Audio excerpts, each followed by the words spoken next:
came today for two reasons. The first, and maybe most important, is to say thank you, thank you, thank you, thank you.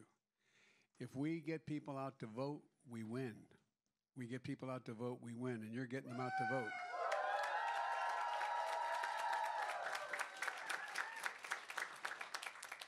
A little babe. And what I want to talk about, I want to make what I think is the most important closing argument to make. I've been into about 31 districts, or 31 places, going to a bunch between now and the election day.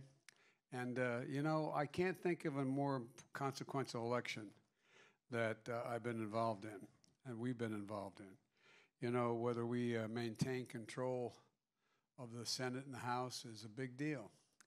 And so far we're running against the tide and we're beating the tide. But we just have 15 days until one of the most important elections in our lifetime. And it's going to shape the way this country looks like for the coming decade, for real.